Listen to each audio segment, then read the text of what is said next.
I'm Sarah, and I'm 36 years old. I used to be a high school teacher in Portland, Oregon, living what everyone around me thought was the perfect life. I had a beautiful home in a quiet neighborhood, a job I loved, and a husband who, on the surface, seemed like everything a woman could want. We'd been married for 2 years, and I was 6 months pregnant with our first child, a baby girl we'd already started calling our little miracle. But what no one knew, what I didn't even fully understand until it was almost too late, was that the man I'd promised to spend my life with was capable of something so horrific, so unthinkable, that it would nearly cost me and my baby our lives. The day my mother-in-law came to visit was supposed to be just another day of preparation for our daughter's arrival. Instead, it became the day I learned that the person sleeping next to me every night was a monster, and that his mother had raised him to be exactly that. What happened in my living room while I was 6 months pregnant, belly swollen with life, will haunt me forever. But what happened at the hospital, what that nurse said that made my husband freeze in pure terror, that's what saved us both. But before I tell you exactly what happened that day, before I describe the moment I felt my husband's fists connecting with my pregnant body, before I tell you about the blood and the fear and the moment I thought I was going to lose my daughter, I need you to do something for me. I need you to hit that like button right now. I need you to subscribe to this channel. And I need you to drop a comment telling me where you're watching from and what time it is where you are, because what I'm about to tell you is something that every single person needs to hear. This isn't just my story. This is a warning. This is a story about how the people who are supposed to love you can be the ones who hurt you most. Trust me when I say you'll want to hear every single second of what I'm about to share, because the ending is something nobody sees coming. Let me take you back to the beginning, back before everything fell apart. 2 years before that terrible day, I met Marcus at a teacher's conference. He was charming, attentive, successful. He worked in finance, made good money, and he pursued me with the kind of intensity that felt romantic at the time. Looking back now, I can see it for what it really was: obsession, control disguised as devotion. But back then, I was 34 years old, watching my friends settle down and start families, and Marcus seemed like the answer to everything I'd been hoping for. He was 38, established in his career, ready for marriage and children. We dated for 8 months before he proposed, and we were married 4 months after that. Everyone said we moved fast, but it felt right. God, how stupid I was. How blind. The first year of marriage was good, or at least I thought it was. Marcus was attentive, maybe too attentive. He always wanted to know where I was, who I was with, what I was doing. He'd text me constantly throughout the day, and if I didn't respond quickly enough, he'd call. If I didn't answer the call, he'd show up at my school or wherever I said I'd be, claiming he was just worried about me, just wanted to make sure I was safe. My friends thought it was sweet. My mother thought I'd finally found a good man who cared. I pushed down the uncomfortable feeling in my gut that told me this wasn't normal, that this was suffocating. I told myself I was lucky to have someone who loved me so much. His mother, Barbara, was a whole different nightmare from the start. From the moment I met her, I could tell she thought no woman would ever be good enough for her precious son. She was cold to me at our wedding, criticized the dress I chose, the flowers, the venue. She made comments about my weight, my career, my family background. Marcus would laugh it off, tell me that's just how she was, that she meant well. He'd say his mother was protective because his father had died when he was young, and she'd sacrificed everything to raise him. He expected me to just take it, to smile and nod and accept her abuse because she was his mother, and like a fool, I did. I bit my tongue. I swallowed my anger.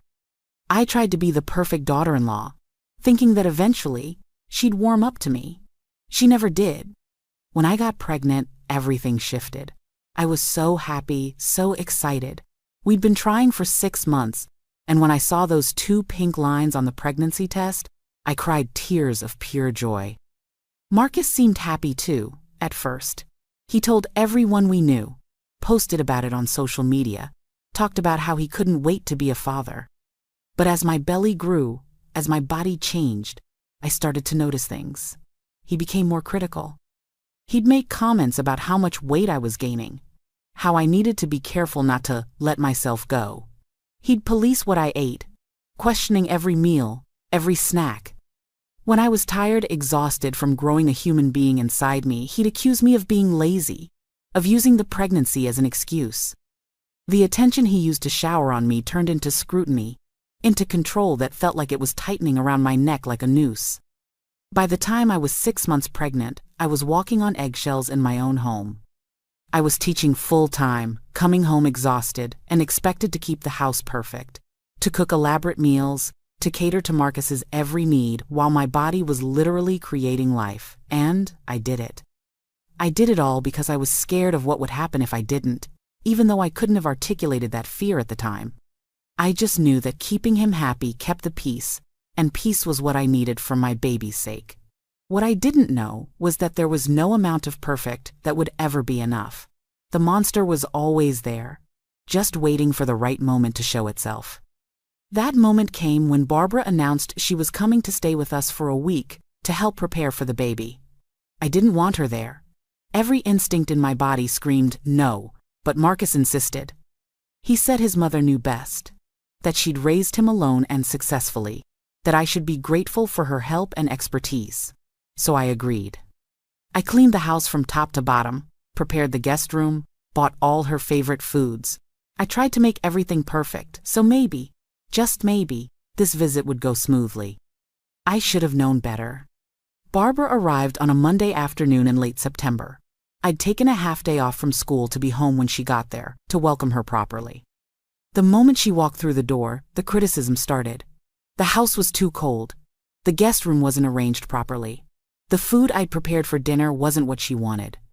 I smiled through it all, biting my tongue so hard I could taste blood. Marcus said nothing to defend me.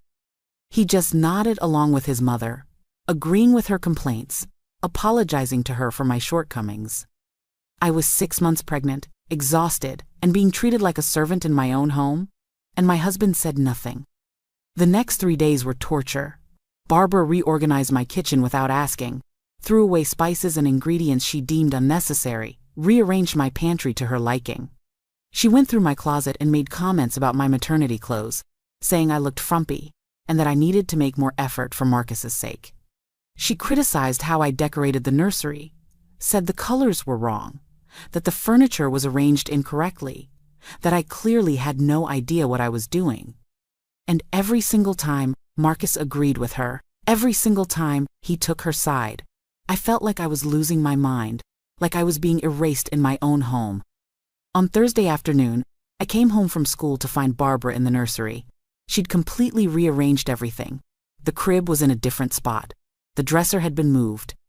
The decorations I'd carefully chosen and lovingly placed were taken down and replaced with things she'd brought from her own home, old dated items from when Marcus was a baby. I stood in the doorway, feeling tears burn in my eyes, feeling my baby kick inside me as if she could sense my distress. This was supposed to be my space to prepare for my daughter. This was supposed to be my joy. And this woman had violated it completely. I took a deep breath and walked into the room. My voice was shaking, but I kept it calm, kept it polite. I said, "Barbara, I appreciate that you're trying to help, but I had the nursery set up the way I wanted it. Could we please put it back?" She turned to look at me like I'd just slapped her across the face. Her expression was pure venom. She said, "Excuse me? I've raised a child, Sarah.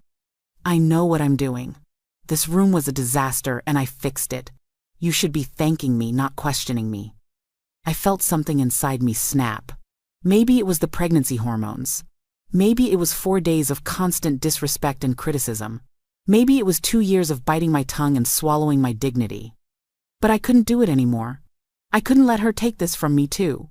I said, my voice firmer now, "This is my baby's nursery. I'm her mother, and I want it the way I had it. Please don't go through my things without asking me first." It was the most assertive I'd been with her in the entire 2 years I'd known her. It was barely even assertive. It was just me standing up for myself in the most basic way. But to Barbara, it was the ultimate disrespect. Her face turned red. She started yelling. actually yelling at me in my own home. She said I was ungrateful, that I was a spoiled brat who didn't know the first thing about being a mother, that Marcus had made a mistake marrying me, that I wasn't good enough for her son and I never would be. She said I was selfish and lazy, and that it was a miracle Marcus had put up with me this long. The words kept coming, like daggers, each one designed to cut me down, to make me small. I stood there, hand on my pregnant belly, tears streaming down my face, unable to believe this was happening. I tried to speak, tried to defend myself, but she wouldn't stop. She wouldn't let me get a word in. She just kept attacking, kept tearing me apart with her words. And that's when Marcus came home. I heard the front door open, heard his footsteps coming down the hall, and I felt this wave of relief. Finally, I thought, finally, he'll see what she's really like. Finally, he'll defend me. He walked into the nursery, took one look at the scene, his mother red-faced and angry, me crying and shaking with my hand protectively over my belly, and I waited for him to ask what was wrong, to comfort me, to be my husband.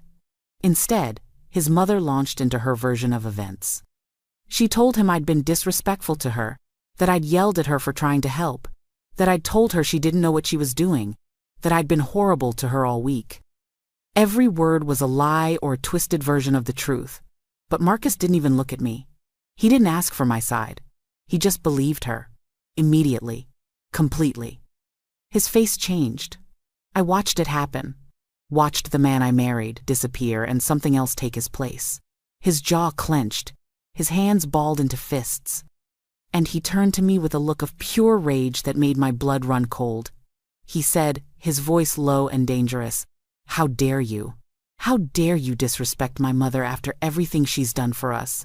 I tried to speak, tried to explain, but he cut me off. He said, "She came here to help you because God knows you need it. And this is how you treat her? You ungrateful." And then he called me a name I won't repeat. A vile, disgusting name that no husband should ever call his wife. I was in shock. I couldn't process what was happening. This was Marcus, my husband, the father of my baby. And he was looking at me like he hated me, like I was nothing, like I was garbage. I said, my voice barely a whisper, "Marcus, please let me explain, that's not what happened." But he didn't want to hear it. He took a step toward me, and I instinctively took a step back. Something in his eyes terrified me in a way I'd never experienced before. Barbara was just standing there, watching, and I swear to God there was satisfaction in her expression. She wanted this. She wanted to see him turn on me. Marcus grabbed my arm, his fingers digging into my flesh so hard I knew there would be bruises. He pulled me close to his face and said, "You will apologize to my mother right now." I was shaking, terrified, but I said, "Marcus, you're hurting me. Please let go." He didn't let go. He tightened his grip and I cried out in pain. And that's when everything went completely wrong. That's when my husband, the man who'd promised to love and protect me, the father of the child growing inside me, showed me exactly who he really was. He shoved me. Hard. I stumbled backward, trying to catch my balance, trying to protect my belly, but I fell. I hit the floor hard, landing partially on my side, my hands instinctively going to cradle my stomach to protect my baby. The impact knocked the wind out of me, and for a moment I couldn't breathe, couldn't think, could only feel the terror of falling while pregnant. And before I could even process what had just happened, before I could get up, Marcus was on me. He was yelling, screaming things I can barely remember now because all I could focus on was protecting my baby. He kicked me, his foot connected with my back, and the pain was blinding.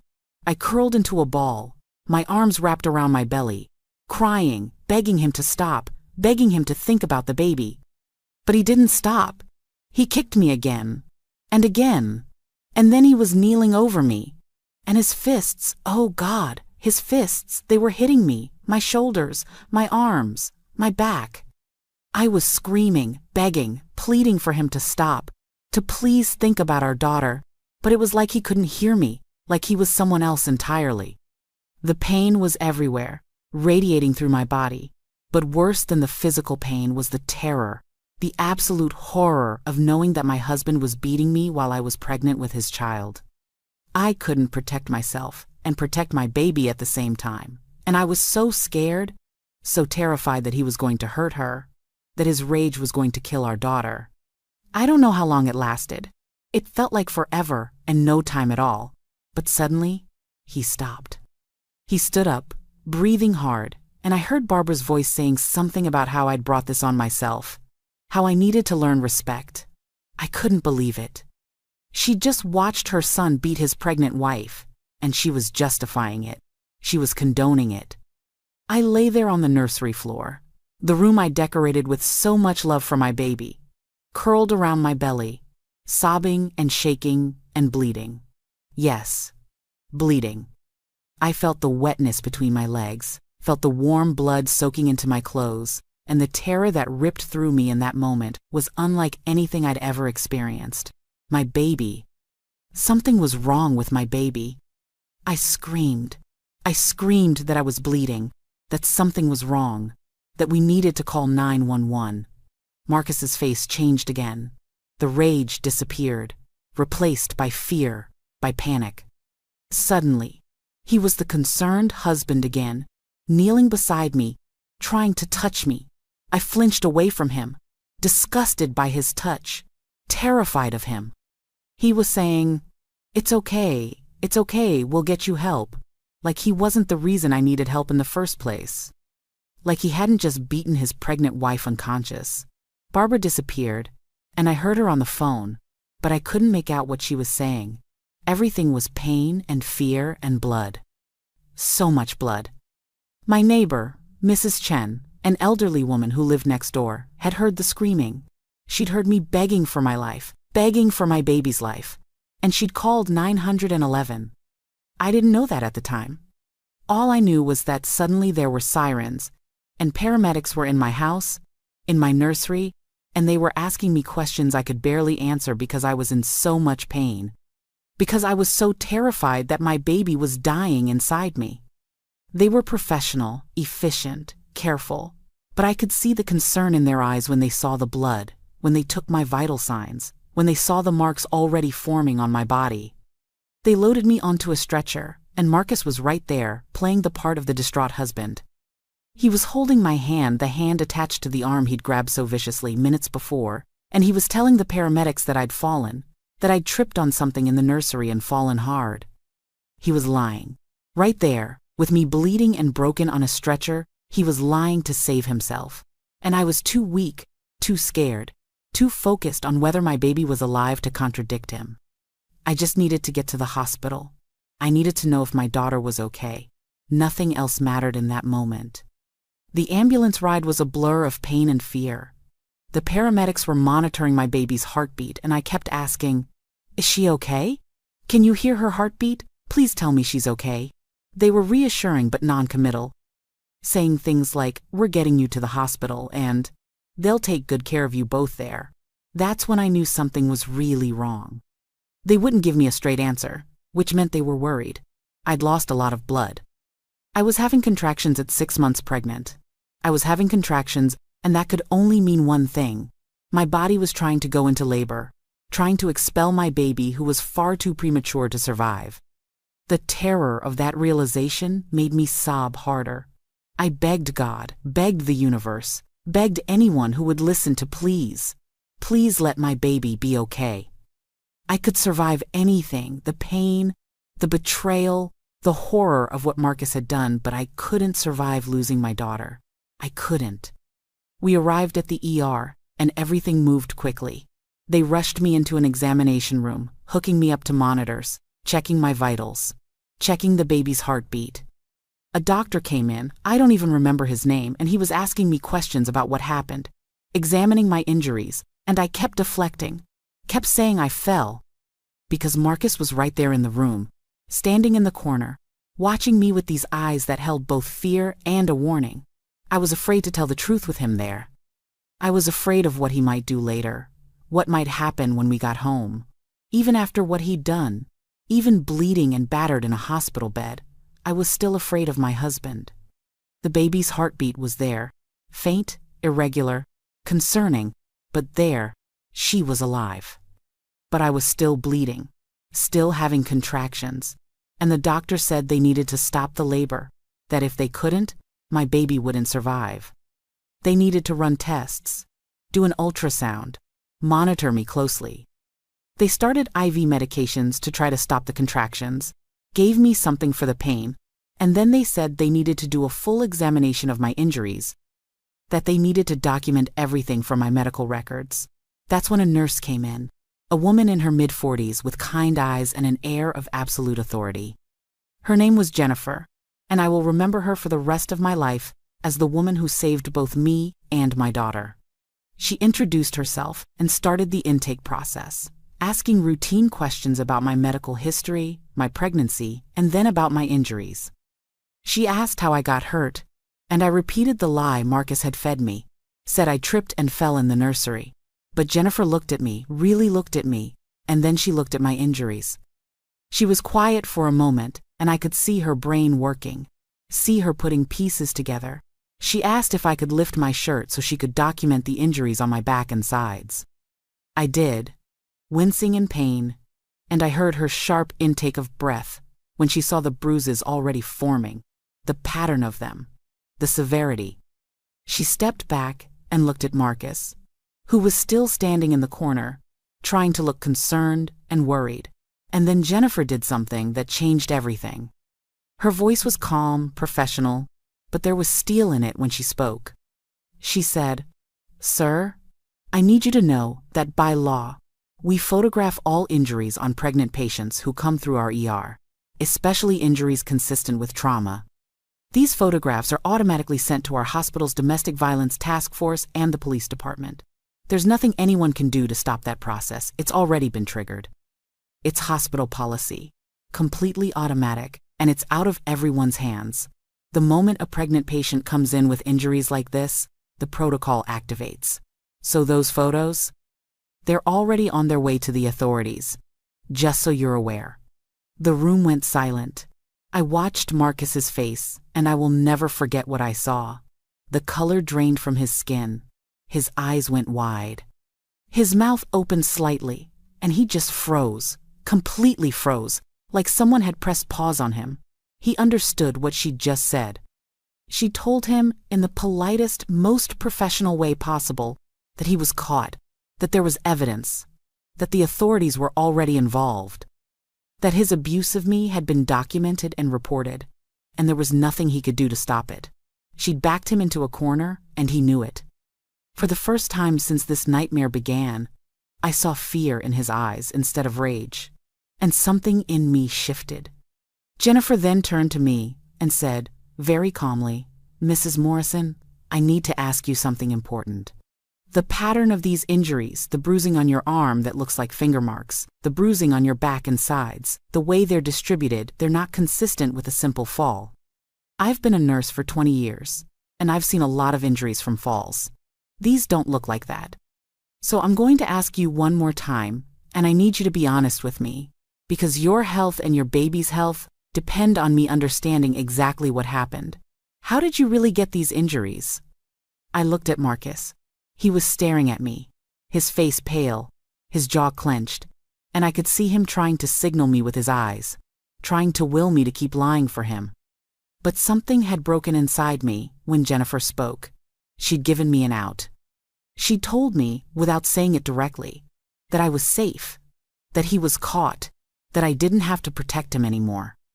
And more than that, she'd done it in a way that made him powerless to stop what was coming.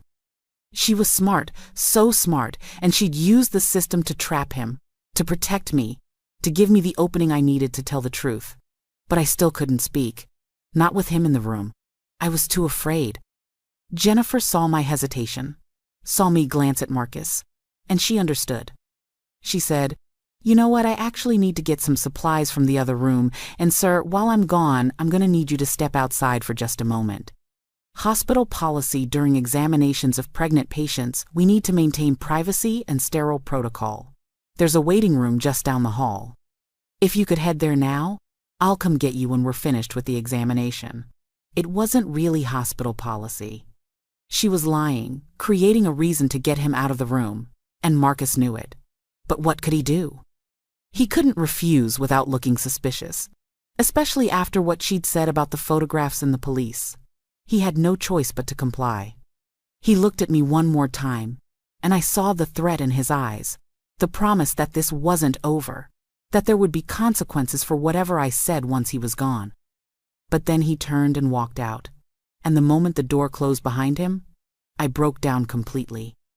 Jennifer came to my bedside immediately, took my hand gently, so gently, nothing like the way Marcus had grabbed it, and said, "You're safe now. He can't hurt you anymore. But I need you to tell me the truth. Did he do this to you? Did your husband beat you?" And I nodded. I couldn't speak through the sobs, but I nodded, and that was enough. Jennifer squeezed my hand and said, Okay, I'm so sorry this happened to you. But you did the right thing by telling me. Now I need you to listen carefully. I'm going to call security right now. They're going to come and make sure he doesn't come back into this room. Then I'm going to call the police, and they're going to come take your statement. And I'm going to call our social worker who specializes in domestic violence. Her name is Patricia, and she's wonderful. She's going to help you figure out what to do next. But first, we need to take care of you and your baby. So I'm going to do a full examination. I'm going to photograph everything, and yes, those photos really will go to the authorities, and we're going to make sure your daughter is okay. Can you do that with me? I nodded again, still crying, and Jennifer moved quickly. She called security first, and within minutes, there were 2 security guards stationed outside my room, with instructions that Marcus was not to come back in under any circumstances. Then she called the police and the social worker, and then she did the most thorough examination I've ever had. She documented every single injury, every bruise, every mark his hands had left on my body. She photographed everything from multiple angles. She was gentle and professional and kind, explaining everything she was doing, apologizing when she had to touch somewhere that hurt. And while she worked, she talked to me, asked me questions about my relationship, about how long this had been going on, about whether he'd hurt me before. I told her everything, how controlling he'd been from the start, how it had gotten worse during my pregnancy, how his mother enabled him, encouraged him, justified his behavior, how scared I'd been, how I'd felt trapped, how I'd been walking on eggshells for months, how I'd never imagined he would actually hurt me physically, especially while I was pregnant. How stupid I felt for not seeing the signs sooner, for not leaving before it got this bad. Jennifer stopped what she was doing and looked me right in the eyes. She said, "Listen to me very carefully. This is not your fault. You are not stupid. Abusers are master manipulators. They make you think you're crazy, that you're the problem, that you deserve what they do to you. But you don't. Nobody deserves this. And the fact that he did this to you while you were pregnant, while you were carrying his child, that tells me exactly what kind of man he is. You did nothing wrong. He did. And now he's going to face consequences." The police arrived about 30 minutes later, 2 officers, 1 male and 1 female. They were professional and respectful, and they took my statement while Jennifer stayed with me, holding my hand. I told them everything that had happened that day, from Barbara's arrival to the argument in the nursery to Marcus beating me while I was pregnant. I told them about the lies he'd told the paramedics. I told them I was afraid of what he'd do when he found out I'd told the truth. The female officer assured me that they would arrest him, that he wouldn't be going home, that they would help me get an emergency restraining order.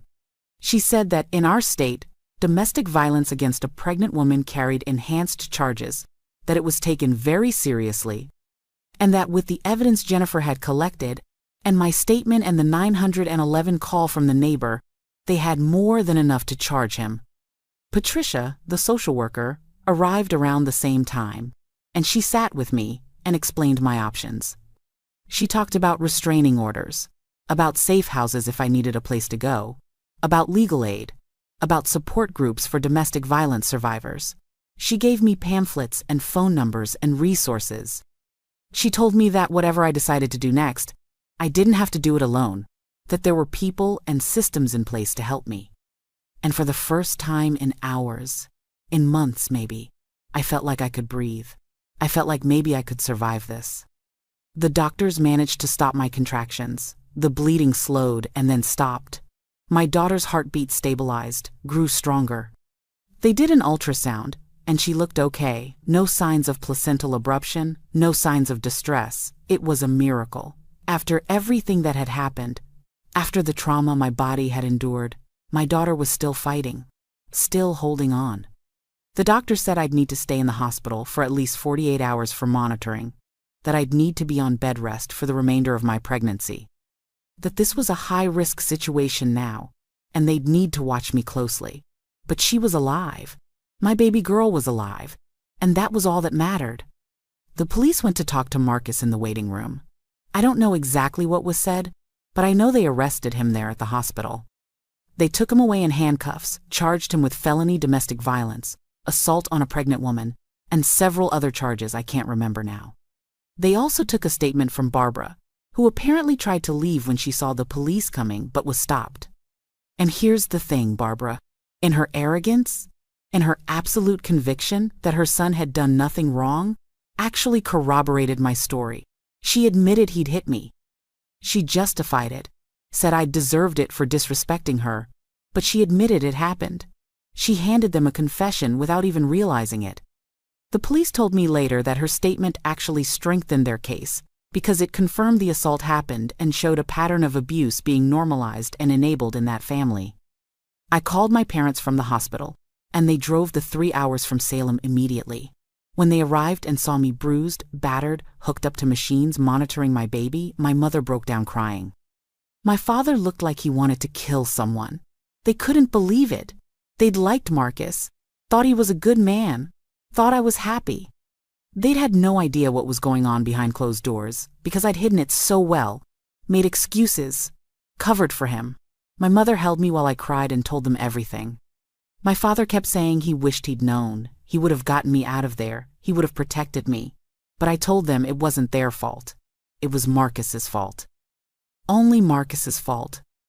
I stayed in the hospital for 3 days in the end, just to be safe. The doctors wanted to make absolutely sure my daughter was okay before they let me go. During those 3 days, I learned that Marcus had been denied bail because he was considered a flight risk and a danger to me. I learned that the judge had granted my emergency restraining order, that he couldn't come within 500 feet of me or contact me in any way. I learned that his mother had actually tried to visit me in the hospital to talk some sense into me, but security had stopped her per the restraining order I'd also taken out against her. I learned that my story had gotten around the hospital, and dozens of staff members, doctors, nurses, techs, had come by to check on me, to offer support, to tell me I was brave. But I didn't feel brave. I felt broken and scared and angry. God, I was so angry. I'm still angry. I'm angry that the man I trusted, the man I married, the man I was having a child with turned out to be a monster. I'm angry that his mother raised him to think that violence was an acceptable response to a woman standing up for herself. I'm angry that I ignored the warning signs, that I let his controlling behavior slide, that I didn't leave sooner. I'm angry that I have to raise my daughter alone because her father couldn't control his temper. I'm angry that she'll grow up knowing her father beat her mother while she was in the womb. I'm angry that this is our story now, that this trauma is part of our lives forever. The anger burns in me constantly, and my therapist says that's okay, that anger is appropriate, that I have every right to feel what I'm feeling. When I was finally discharged from the hospital, I went home with my parents. I couldn't go back to the house I'd shared with Marcus. The thought of being in that nursery where he'd beaten me made me physically ill. My parents packed up my things, got everything I needed, and moved me back into my childhood bedroom. I was 36 years old, 6 months pregnant, and living with my parents again because my husband had tried to kill me and our baby. The humiliation of that was almost as bad as the physical pain. Almost. The legal process started immediately. I filed for divorce. Marcus's lawyer tried to negotiate, tried to get me to drop the restraining order, to agree to mediation, to let Marcus have unsupervised access to the baby when she was born. I refused everything.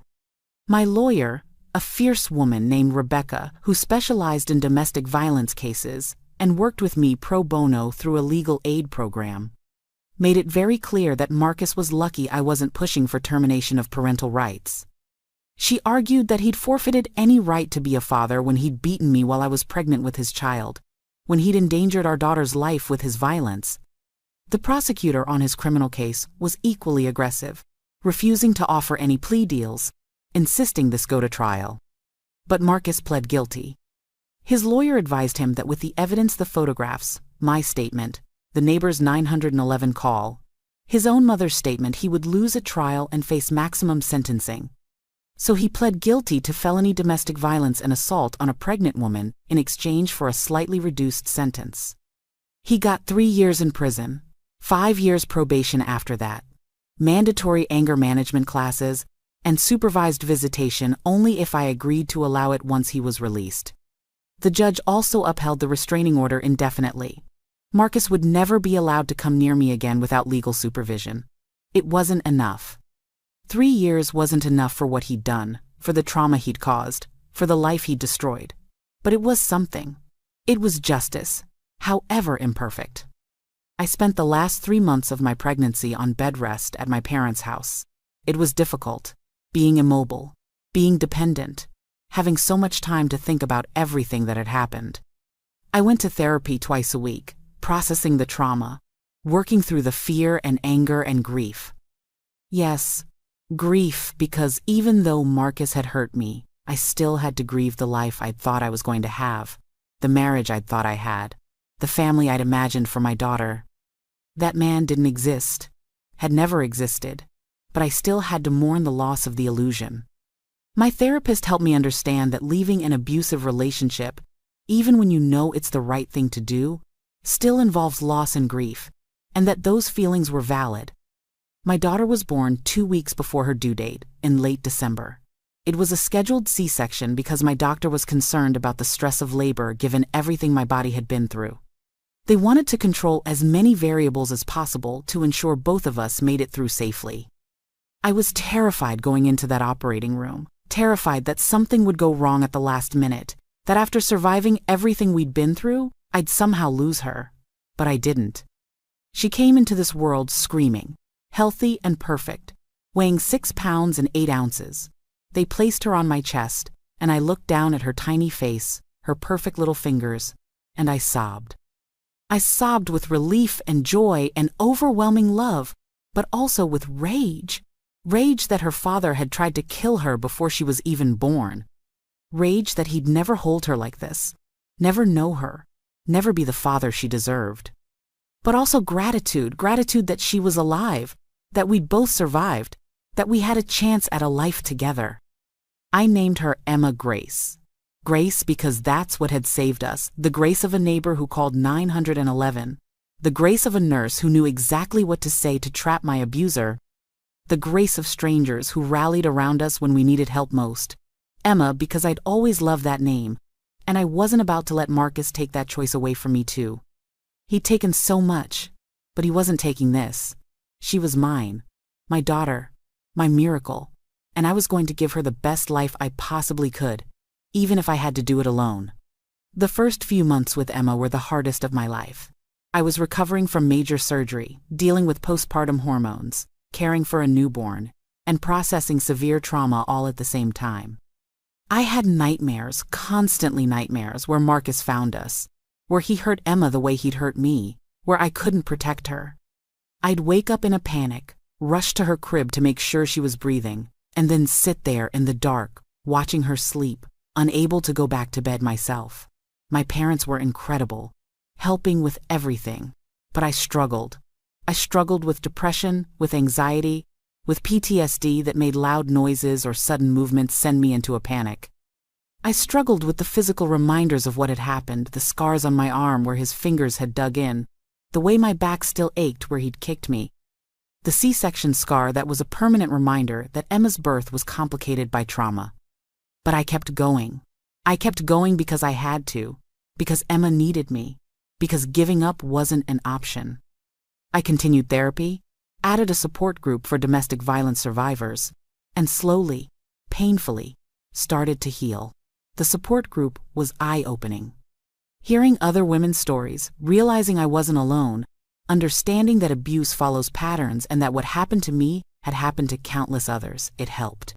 It made me feel less isolated, less stupid, less like this was somehow my fault. These women, they got it. They understood the shame and the fear and the anger in a way that even my well-meaning parents couldn't. And they celebrated my victories with me the first night I slept through without nightmares. The first time I went to the grocery store alone without having a panic attack. The first time I could talk about what happened without crying. The divorce was finalized when Emma was 4 months old. Marcus didn't contest anything. He signed over our house to me. I sold it immediately. I could never live there again and agreed to child support, though I knew I'd never see most of it while he was in prison. His lawyer tried one more time to negotiate visitation rights, but I refused. I told my lawyer that he could petition the court when he got out of prison if he wanted, but I wasn't agreeing to anything now. I needed those first few years with my daughter to be safe, to be free from his shadow, to establish our life without the fear of him showing up. The judge agreed with me, said that given the severity of his crime and the age of the child, it was in Emma's best interest to have no contact with her father until such time as he could prove he was rehabilitated and no longer a danger. Barbara tried to sue for grandparents' rights. She actually had the audacity to take me to court, claiming she had a right to see her granddaughter. My lawyer tore her apart. She brought up Barbara's statement to the police where she justified Marcus beating me. She argued that Barbara had witnessed her son committing a felony assault on a pregnant woman and had done nothing to stop it, had actually blamed the victim. She presented evidence that Barbara had enabled and encouraged Marcus's abusive behavior throughout our marriage. The judge denied her petition immediately, said that grandparents' rights exist to maintain beneficial relationships, and there was no evidence that a relationship with Barbara would be beneficial to Emma in any way. In fact, the judge said, given Barbara's history and her role in the abuse, allowing her access to Emma could potentially be harmful. Barbara left that courtroom screaming about how I'd turned everyone against her, how I'd ruined her family, how I was a liar and a manipulator. Security had to escort her out. I never heard from her again.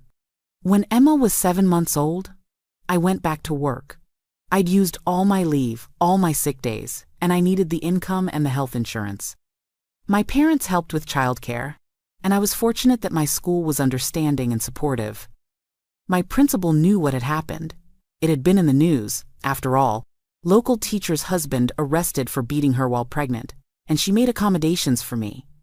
If I needed to leave early for therapy or doctor's appointments, I could.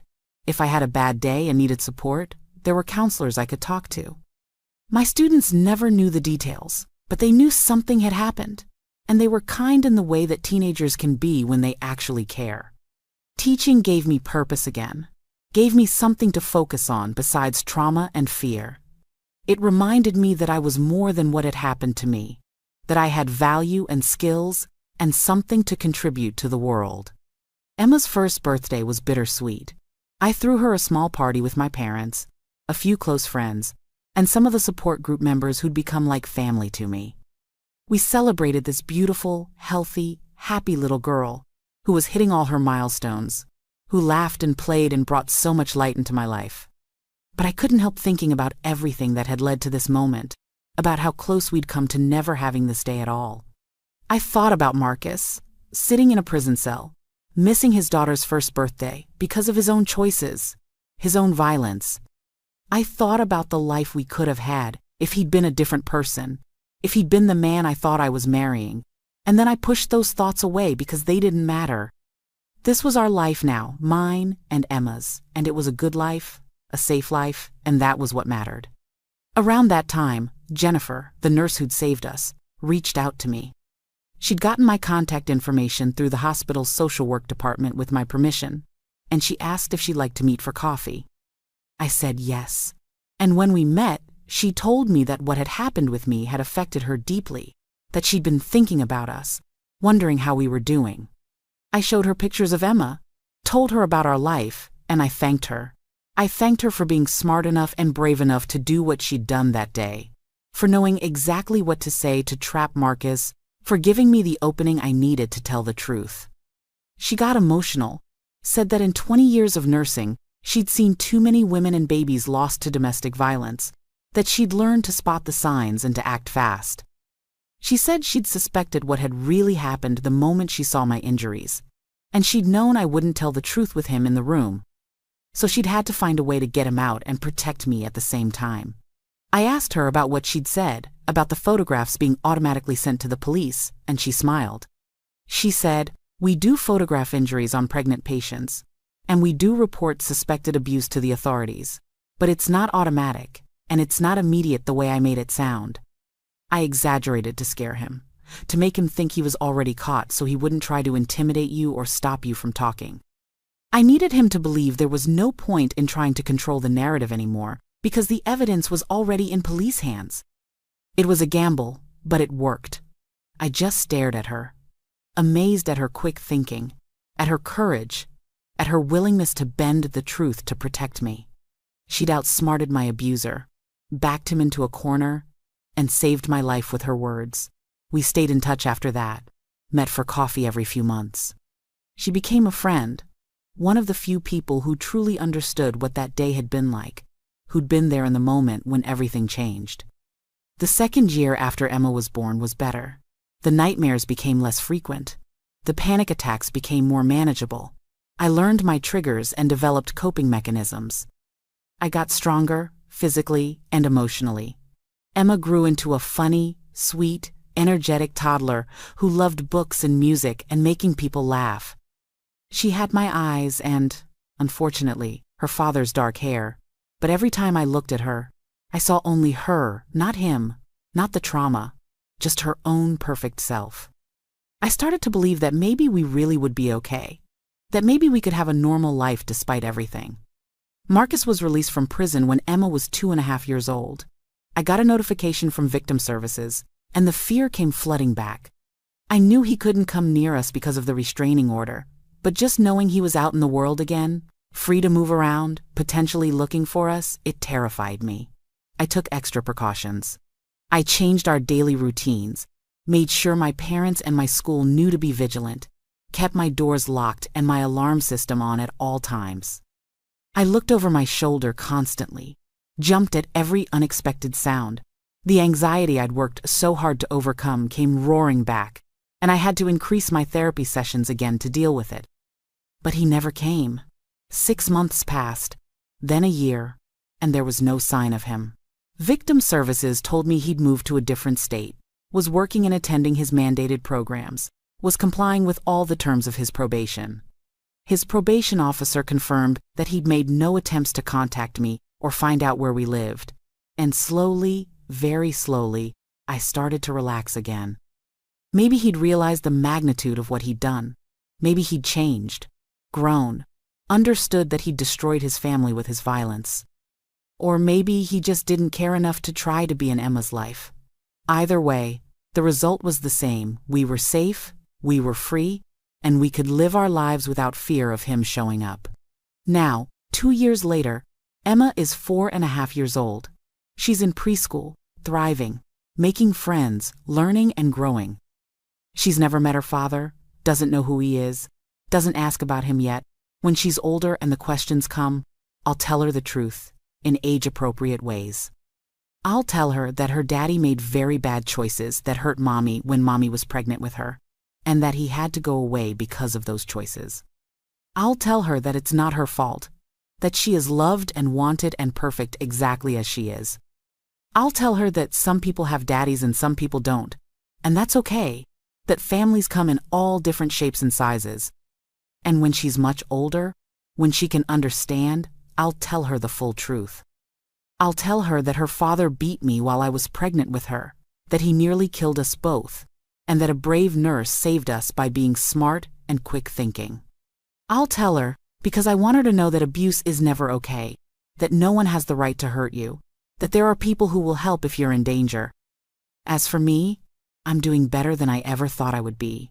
I still have bad days, days where the trauma feels fresh and overwhelming. I still have moments where a man's raised voice or a sudden movement sends my heart racing. I still have scars, physical and emotional, that will never fully fade. But I also have good days now, more good days than bad. I have my daughter, who brings me more joy than I knew was possible. I have my parents, who supported me through the darkest time of my life.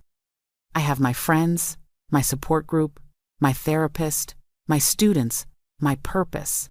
I have my life back, a life that's mine, that no one controls but me. I went back to dating last year, which was terrifying but necessary. I needed to prove to myself that I could trust again, that not all men were like Marcus. I've been seeing someone for 6 months now, a gentle, kind man who knows my history and has never once made me feel unsafe.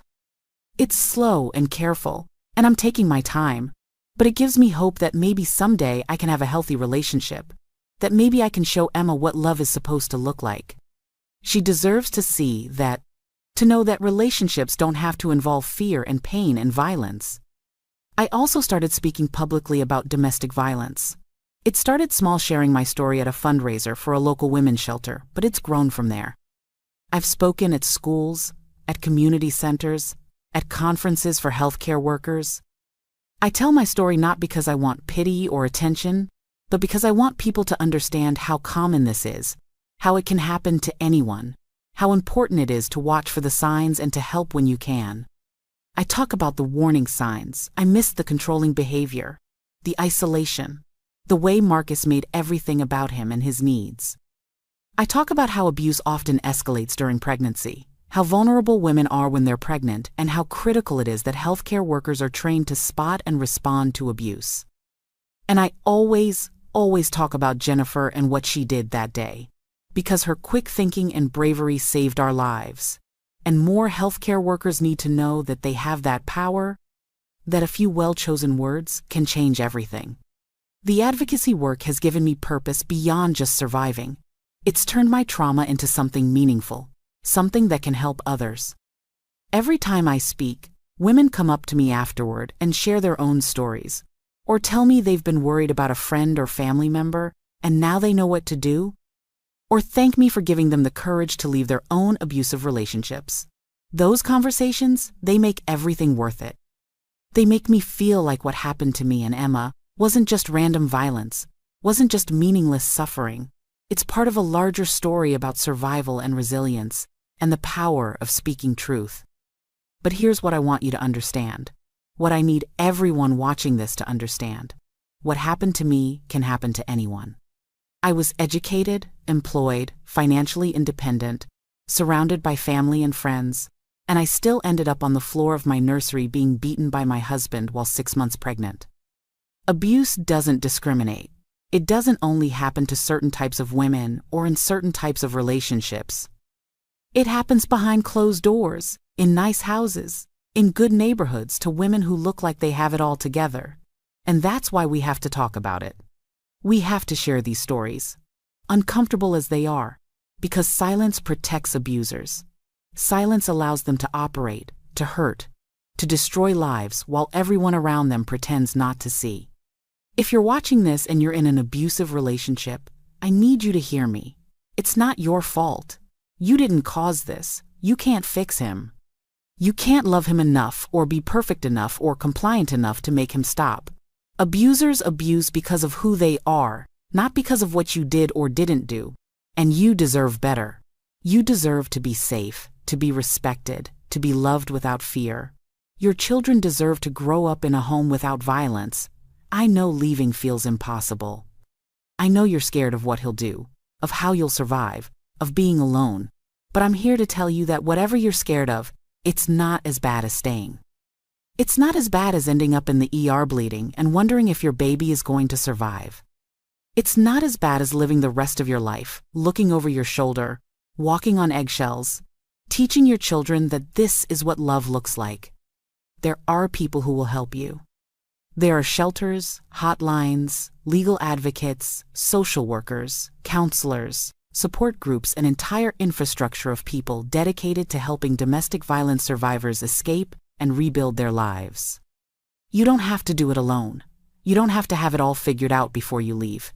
You just have to take the first step. Reach out to one person. Make one call. The National Domestic Violence Hotline is 1-800-799-7233. And they're available 24/7. They'll help you make a safety plan, find resources, figure out your next steps. And if you can't call because he monitors your phone, you can text START to 88788 or chat with them on their website. There is help available, you just have to reach for it. And if you're watching this, and you're not in an abusive relationship but you suspect someone you know might be, please pay attention. Please look for the signs, the controlling behavior, the isolation, the way she always has excuses for bruises or canceled plans, or why she can't do things without checking with him first. Please create opportunities for her to talk to you privately. Please believe her if she tells you what's happening. Please don't judge her for staying or for going back. Leaving an abusive relationship takes an average of 7 attempts. Please offer practical help. Let her know she can stay with you. Help her research resources. Offer to go with her to court or to therapy or to the police station. Your support could save her life. And to the healthcare workers watching this, especially those who work in emergency rooms and obstetrics, thank you for the work you do. Thank you for being the ones who see us at our most vulnerable, who piece together the truth from the lies we tell to protect our abusers. Please keep watching for the signs. Please keep asking the questions, gently but persistently. Please keep documenting everything, taking photos, following protocols, reporting what you see. And please, if you ever find yourself in a situation like Jennifer was in that day with me, please be brave enough to do what she did. Be smart. Be strategic. Find a way to separate the victim from the abuser. Find a way to make the abuser believe he's caught, that there's no point in continuing to intimidate or control. Use your authority, your knowledge of the system, your position to protect vulnerable patients. You have more power than you realize. You can be the difference between someone dying and someone surviving. I think about that day in the hospital all the time. I think about how different things could have been if Jennifer hadn't been my nurse, if she hadn't been trained to spot abuse, if she hadn't been brave enough and smart enough to do what she did. I might have gone home with Marcus. He might have hurt me again, hurt Emma after she was born. We might not be here at all. But Jennifer gave me a chance, gave us both a chance, and I will spend the rest of my life grateful for that. She's the reason I'm standing here today, healthy and whole, raising my daughter in safety and peace. She's the reason Emma is thriving instead of growing up in a home filled with violence or worse, not growing up at all. So thank you, Jennifer. Thank you for seeing me, for believing me, for protecting me when I couldn't protect myself. Thank you for being exactly who I needed in that moment. Thank you for showing me that there are good people in this world who will fight for strangers, who will put themselves on the line to do what's right. You're my hero, and you always will be. And to everyone else watching, thank you for listening to my story. Thank you for taking the time to hear about the worst day of my life and how I survived it. Please share this video. Please share it with everyone you know, because somewhere out there, there's a woman who needs to hear this. There's a woman who's going through what I went through, who feels trapped and hopeless and alone, who thinks there's no way out. And maybe, just maybe, hearing my story will give her the courage to reach out for help. Maybe it will save her life, save her baby's life, the way Jennifer's words saved ours. Before I go, I want to leave you with this. You are stronger than you think. You are braver than you believe. You deserve a life free from fear and violence. And no matter how dark things seem right now, no matter how impossible escape feels, there is hope. There is life after abuse. There is healing and peace and joy waiting for you on the other side of this nightmare. I'm living proof of that. Emma is living proof of that. We made it out, we survived, and we're building a beautiful life together. You can too. Please don't give up. Please keep fighting. Please reach out for help. Your life is worth saving. You are worth saving. And if you're watching this and you relate to my story, if you see yourself in what I've described, please hit that like button right now. Please subscribe to this channel. And please, most importantly, drop a comment below telling me where you're watching from and letting me know you heard this message. Tell me if this helped you, if this gave you hope, if this made you think about your own situation differently. I read every single comment, and knowing that my story is helping others, that's what keeps me going. That's what makes reliving this trauma over and over worth it. To the person who's in danger right now, who's scared and alone and doesn't know what to do, I see you. I was you. And I'm telling you that you can survive this. You can escape. You can rebuild. Your story doesn't have to end the way he wants it to. You can write a different ending, one where you and your children are safe and free and happy. It won't be easy. It will be the hardest thing you've ever done, but it will be worth it. I promise you, it will be worth it. Call the hotline. Text a friend. Tell a doctor or a nurse or a teacher or anyone who will listen. Take the first step, and then take the next one, and the next one. One step at a time, one day at a time, you can get out. You can survive. You can thrive. Look at me, I'm living proof. Look at my daughter, happy and healthy and safe, she's living proof. We made it, you can too. My name is Sarah. I'm 36 years old. I'm a survivor of domestic violence. I was beaten by my husband while 6 months pregnant, and a brave nurse saved my life and my daughter's life by saying exactly the right thing at exactly the right moment. This is my story. This is our story. And I'm sharing it with you because I want you to know that you're not alone, that there is help, that there is hope, and that there is life after abuse. A good life. A life worth fighting for.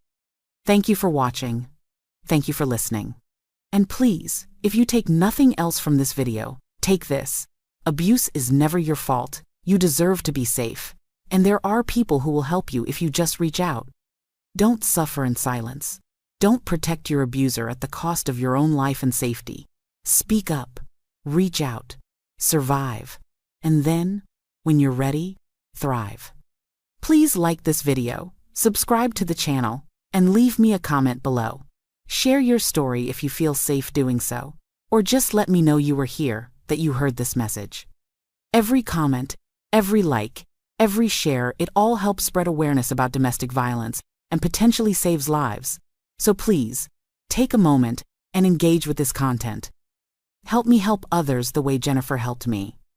And remember, you are strong, you are worthy, you are loved, and you deserve so much better than what you're getting. There is a way out. There is hope. There is a future waiting for you where you're safe and free and happy. I believe in you. Now you need to believe in yourself. Thank you. Stay safe. And please, if you need help, reach out today. Don't wait. Your life might depend on it.